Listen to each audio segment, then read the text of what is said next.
కాకినాడ జిల్లా జగ్గంపేట నవంబర్ 18 అన్న నందమూరి తారక రామారావు గారి స్ఫూర్తితో అన్న క్యాంటీన్ ఏర్పాటు చేయడం జరిగిందని, ప్రతి పేదవాడు కడుపు నిండా అన్నం తినాలని ఈ అన్న క్యాంటీన్లు ఏర్పాటు చేయడం జరిగిందని కాకినాడ జిల్లా టీడీపీ అధ్యక్షులు జ్యోతుల నవీన్ అన్నారు. 2 సంవత్సరాలుగా జగ్గంపేట ఎన్టీఆర్ విగ్రహం వద్ద దాతల సహకారంతో తెలుగుదేశం పార్టీ ఆధ్వర్యంలో జగ్గంపేట శాసనసభ్యులు జ్యోతుల నెహ్రూ ఆదేశాలతో నిర్వహిస్తున్న అన్న క్యాంటీన్ ఈ సోమవారం జగ్గంపేట గ్రామానికి చెందిన కీర్తిశేషులు స్వర్గీయ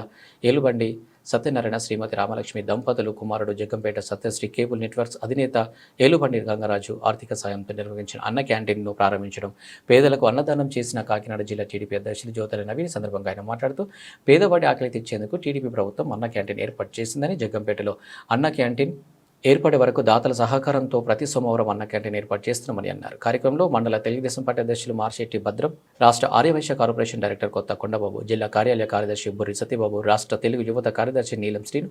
నియోజకవర్గ తెలుగు యువత ఉపాధ్యక్షులు బద్ది సురేష్, టీడీపీ యువనేత రాష్ట్ర స్థాయి టౌన్ సెక్రటరీ కోడూరి రమేష్, జిల్లా ఎస్పీసీఎల్ కార్యదర్శి తుమ్మల కిషోర్, మార్షెట్టి రాధా, కొత్త నాగపండు, ప్రేమస్వరూప్, బుజ్జి, నానా, వానశెట్టి శ్రీను, కేసుపోయిన చిన్ని తదితరులు పాల్గొన్నారు.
అన్నా